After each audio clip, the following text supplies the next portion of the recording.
Hi guys, the first part of this video is going to be dealing with biological weapons, in particular smallpox. During the 20th century it was responsible for 300 to 400 million deaths, and in the 1967 the World Health Organization estimated that around 15 million people had the disease and 2 million died in that year. Fortunately, after various vaccination campaigns during the 19th and 20th centuries, smallpox was considered to be globally eradicated in 1979 by the World Health Organization. But now scientists are concerned the disease may be making a comeback because climate change is rapidly thawing the permafrost where the infected bodies are buried. During the 1890s, a major epidemic of smallpox broke out in a small Siberian town near the Kolyma River in Russia. The disease killed up to 40% of the population, and the bodies were buried in soil near the river. But now the water is thawing the banks 3 times faster than usual, and the infected bodies are becoming exposed. Now, the reason I read that report is because it's a recent one published on the 10th of August 2018. Now, the news of smallpox is making a resurgence in the news lately, even though it was eradicated years ago. For instance, last month on the 13th of July, the FDA approved a drug to treat weaponized smallpox. Now, that is obviously something that you can say, oh, they're just preparing just in case, a different actor, a bad actor, decides to use smallpox as a weapon. Obviously, when it was eradicated, the only 2 countries that were supposed to have stockpiles of it were the United States and Russia. Apparently, some went missing, and according to some reports, they suspect that North Korea is developing biowarfare weapons at a factory producing microbes by the ton, and this was published last year. Evidence showing that North Korea have the equipment and the infrastructure to be able to produce biological chemical weapons, in particular anthrax and smallpox, on a large scale to possibly be used as a weapon. The FDA approved, as I said, the drug on the 13th of July. It's an oral treatment called tecovirimat, and it's used to treat, obviously, the outbreak of, or the potential outbreak of smallpox in the event that it's used as a weapon. And I just find it interesting that it's all making a resurgence in the news around, this kind of time frame. Even though we had the news from North Korea last year, it's only this year, last month, that the FDA has approved a drug to treat smallpox, a disease that was supposed to be eradicated. But now it's a significant threat, so significant that they're willing to invest millions of dollars in developing and producing the drug and stockpiling it. Obviously, you can take your implications from that. I just wanted to bring you that news to kind of let you know that there's more than just nuclear weapons that you have to look out for. Some of these things are invisible threats until, they're right at your door. For example, smallpox has an incubation period, I think for like 3 to 4 weeks or something like that. So during that time, the person doesn't show symptoms, but they are highly contagious and can spread the disease around to various different people. Obviously, that has a fear factor. So, that kind of gives you this drive towards harsher implementation of the law, maybe martial law, that kind of stuff. So yeah, just keep an eye on that. And a couple of things I just wanted to point out from the iPet Goat video, in terms of, well, before I get to that, I just brought up a map and I just drew a couple of lines. What happened?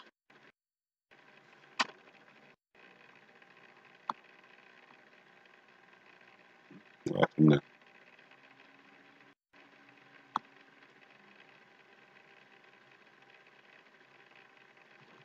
That photo doesn't want to come up for some reason. Okay, maybe I'll try to come back to it. Let's start with this one. So this is just a snapshot of the house on the chalkboard in the iPet Goat 2 video. That's it in its original format. And all I did was I just drew a couple of things over it to indicate possible date here. maybe a location as well. So over here in the red, it looks like the flame doesn't quite connect to the bottom, so it seems like it makes an N, and in the middle of this flame we've got what could be an obvious reference to a Y. That could be New York. Over that we have what looks like it could be an M, and M in association with New York could be Manhattan, for example. That's something I just talked about in the previous video. The Manhattan Project having its anniversary on the 13th of August, which again is interesting because the house itself, as I mentioned before, can make up the letter A.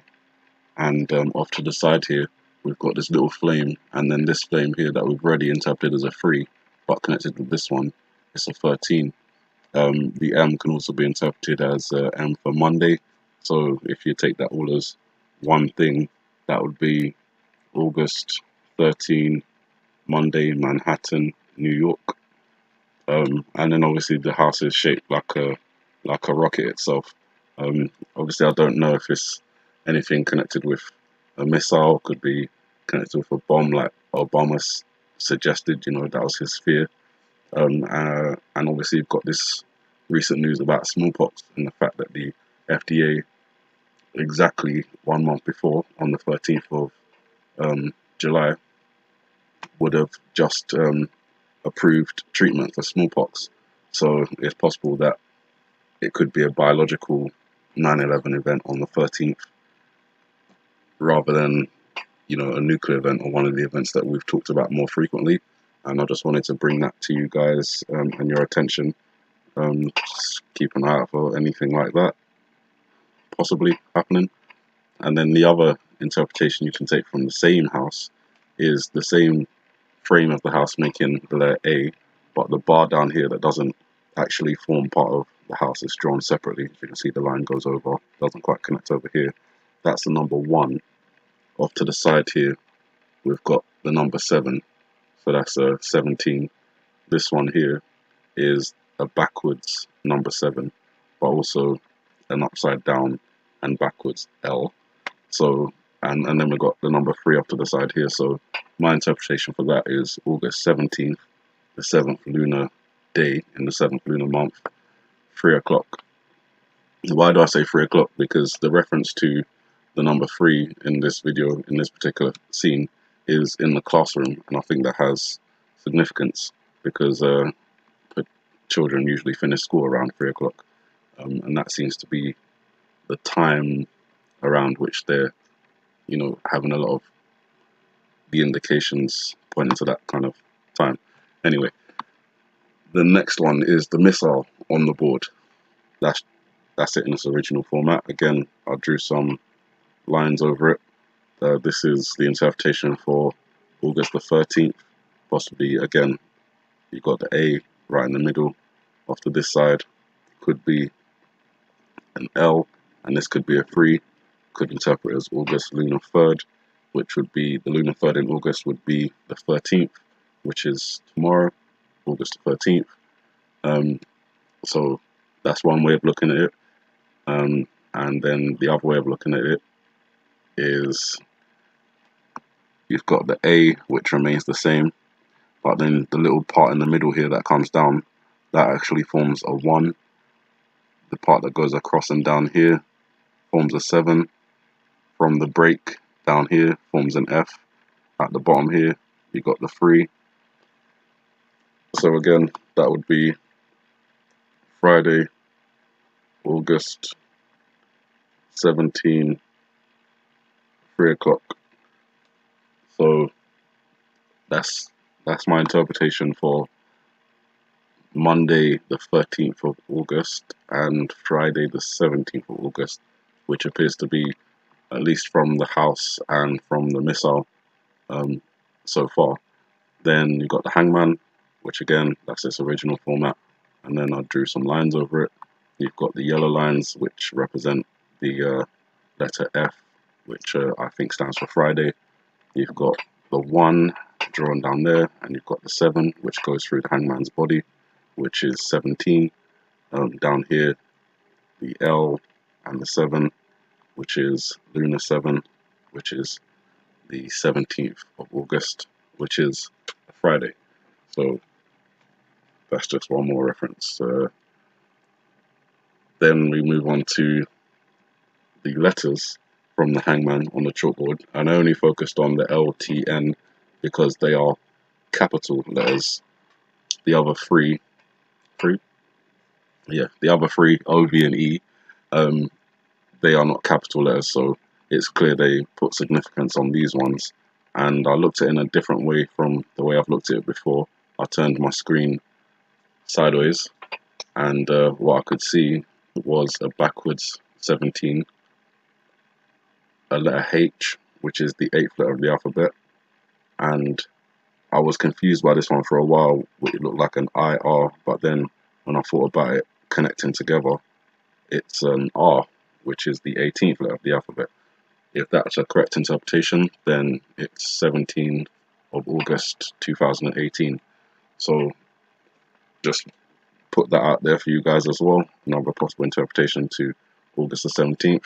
This is a close-up of Obama's shoe in the classroom when the apple hits it. And obviously you can see here, this is the original image. And I drew some lines over it. That looks like a 1 and that looks like a 7. Again, number 17 by itself, before the shadow goes across it, it's just a 7. 17, 7. That is August the 17th, which is the 7th lunar day in the 7th lunar month. So keeping an eye out for that as well. The shark on the chalkboard is the next thing that I looked at. Again, that's its original format. Drawn lines over it. Looks like we have reference to an L going down like that. The fin makes a 7. The other part of the fin is a 1 and a 7. So for me, that's lunar 7, 17, which again is the 17th of August. It's repeated again with a large 1 coming down here, a 7 across there, and either a 7 or an L, depending on how you want to look at it. In here, I can see that it's maybe another number 7 going in, but then it looks like it creates a C, and then we can see that the shark has 8 teeth. So again, we've got lunar 7, 17, 8, which could represent the month, which is August. Again, so that's another representation of August 17th, possibly 2018.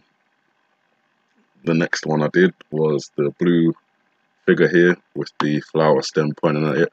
This is the original context. I drew some lines, and I can see that the stem and the leaves as part of the stem, they form an F, but also just from here downwards is a 7, and the line pointing could be a 1, which again could be 17, and F being Friday, which again has reference to August the 17th, which is a Friday. Down here, when it's pointing, I noticed for the first time, I never noticed it before, but there's like an indentation here, which kind of forms the number 7 with a line across it. And obviously that could be an old school number 7 with the line across, or it could be 1 and 7, the same way it kind of is represented on Obama's shoe, with the 1 going across the 7. So I took another snapshot of the back wall. Obviously I've talked about this one before, just to clarify with the lines. You've got over here a 7, possibly this leaf making a 1, reference to 17. Again, an F, which could be Friday. 3 leaves inside, which could be 3 o'clock. Again, this is still inside the classroom. 3 o'clock is usually the time children leave school. And this is all above the 8th figure, which is August. And obviously, apart from all that, we've got the reference to the word August being said in this video. A couple of possible events linking to this video, like Iran blocking the Straits of Hormuz, practicing to do that this month. A couple of other things like Kilauea. Apparently its eruption has kind of slowed down, which means that pressure is building somewhere, likely if it's connected to this video. And the IPEC goat scene that we have, then it might be that the eruption takes place at fissure number 8, which is the most active of the fissures. I think there's 22 or 23 in total, but number 8 is the most active of the fissures, and it looks like, according to the video, if we're interpreting it correctly, that's where the eruption takes place. Whether that's natural or man-made, can't really be told, but considering it's being interpreted from a video that started production in 2006 and was released in 2012, it's most likely a man-made thing if we do hear about anything like that happening from Kilauea. Just show you that part here. Yeah, so not just 21.8 connected to Hawaii and Obama, but the crack going directly across the figure of 8, which to me is fissure number 8. That's where this massive eruption is going to come from, and that's where we get the tsunami. So you guys, I hope all of that was informative, interesting. There was a lot of images there, a lot of different references, but only 2 dates coming out of all those references, which is August the 13th. I don't know if that has any links to like a biological attack or, you know, a nuclear attack or something like that, but the other reference being August 17th. I found the letters here turned sideways interesting, and along with the other things, I think it's referenced quite a few times in this video. So you guys, with that said, have a good morning, good afternoon, good evening, and may the Heavenly Father bless you.